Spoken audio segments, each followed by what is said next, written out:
Welcome to the last Underground 2 episode in 2023 here on Rauta channel. This time, once again, 3 different bands from 3 different parts of the world. Actually, basically 2, but let's not get stuck to that yet. And of course, 3 different styles. This time we're focusing on black metal, death and trash, and a little bit death metal, melodic kind and beyond. Let's take a look. And of course, I will be doing these in worst to best direction. So the worst or the least good first and the best of the pile, the sugar at the bottom of the glass as the last one. So let's go, and this time we'll start with a split release. This is actually from 2 different countries, El Salvador as well as Colombia. This is actually a few years old already, digging through my older pile of albums that have never been in a hurry in order to get reviews. This is Conceived by Hate, maybe you can read it this way better, / Akheron Collision of Death, featuring a few songs by either band and then some cover song material here as well. This is a split album in a very, very traditional ways. That is, balanced in time-wise and whatnot between the 2 different bands.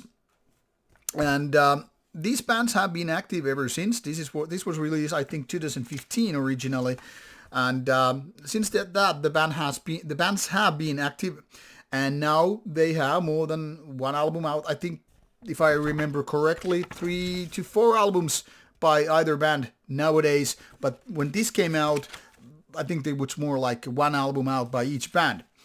Now this starts with the Conceived by Hate, which is, in my opinion, the weaker one on that stuff. It's kind of a very basic kind of a death metal, not showcasing anything spectacular or fancy or anything like that, but more like the basic stuff, the demo level stuff, which you might have when you're doing your very first material and all that stuff. And as such, it's kind of boring after a while. Not bad, but then again, you find yourself asking, why do I really need this one? This is accompanied by a Dissection cover track, which is not doing really much of a tribute to Dissection, but then again, still better than any of the songs by the band here. So it's more like, if you want the demo level version of the band, then you go for that one.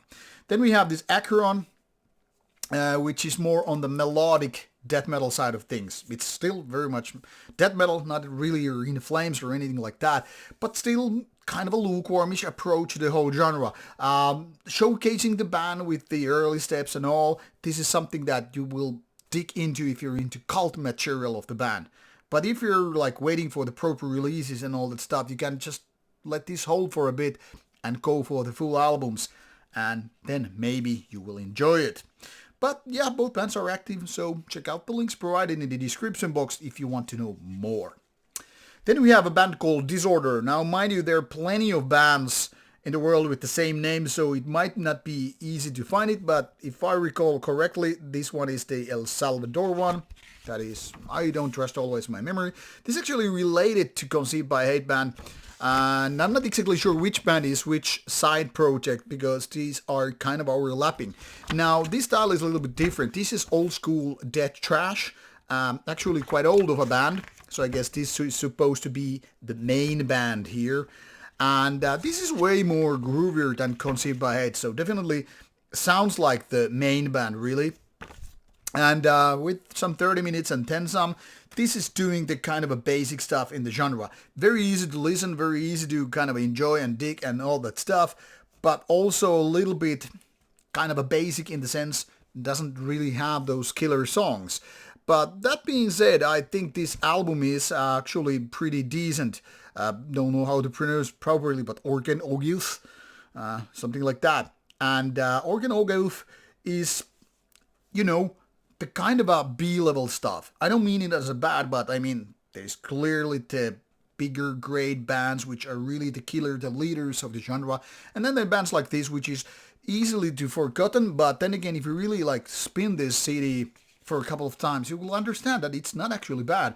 The production is, you know, like suited for this kind of music. There's enough aggression. There is all the stuff that you're looking for from a death trash band, except those really killer tracks, the classic ones that really define the whole genre, and the ones that keep you talking about the bands to your friends and aunts and who that. But like I said, it's not among the best, but still definitely worth taking a look. Which leads us to the best of the pile, and this one is from Greece. This is a combination of new and old, and this needs to be explained because this is done by the I guess we can say ex-main band of Greek black metal legends, Necromantia. Or Necromantia, I think a lot of people would say, the Magus. And then he's accompanied by a couple of hooded creatures here. Now, this is his first album, and released by The Circle Music, Greece small label. This is basically direct continuation to Necromantia stuff, because when Baron Blood of Necromantia died, unfortunately a few years ago, I guess, then the Magus felt like he really can't continue with Necromantia anymore, and it's time to do something else. This comes with a rather sweet cover. I don't know why this talks to me so much, but it's like picking some right buttons out of the panel and like pushing them. And I'm like, yes, this is magnificent. There's something really, really what I like. This then again is almost like, I mean, it's an eye and serpents, but it's also, well, a female thing between the thighs, if you let your imagination go wild. Combination wise, this is an interesting release because it's kind of an old school Greek black metal, definitely, rigging of the style that you have been listening from Greece since, I guess, the 80s. That is, if you're old enough for that. But also giving me a strong Therian vibe here and there. There are these operatic chorus parts, and also some parts remind me of Nile, not as the technical death metal side of things, but more on the atmospheric part. And here is, by the way, the cool photos of the lineup. The Magus bass vocals, what she did in Necromantia, and Maelstrom taking care of the drums, and then this L doing guitars. So this is not about so much like focusing on the characters in the band, but more like masking them in order to give the music more space and time it needs. Don't ask me how to pronounce the album name, by the way, because it's in Cyrillic letters, Greek very much, so thank you. So we're just gonna like talk about the Magus debut album here for the sake of it. Now, this is a curious case because it's so atmospheric, it's soothing, it's almost like flirting with Rotting Christ. I mean, the Magus was part of Rotting Christ at some point. And of course, Euphoria, there is that. But I guess it's mostly about combining different Greek elements and then flirting a little bit with Therion and Nile. Might be totally unintentional that wise, I really don't know. But it's curious, it does it quite well, because the atmosphere is really the strong suit of this album versus the individual tracks, which are not that catchy and memorable. But when you're going for the atmosphere alone, I think it's really like nailing this one. And I think this really needs your attention, because this is not sounding like your typical black metal at all. Some could even argue this doesn't really sound like a black metal album, but it's something different, even if it's flirting with black metal imagery, those inverted crosses and everything.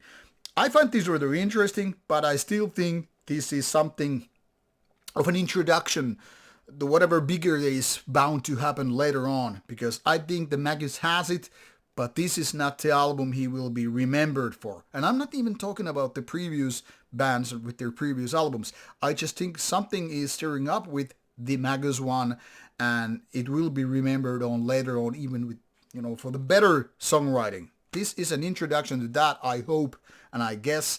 So we shall see how it goes. This has been already out since late 2023, unlike those two other releases, which are way older. So clickety-click, the links provided in the description box, or use your magical Googling skills to figure out how to get these albums or where to listen to, and then, of course, go and enjoy. Now, this is Rauta. I hope you find something informative, something interesting here in this episode as well. And then I wish you a good 2024. We'll be seeing more reviews coming your way next year. Take care and bye-bye.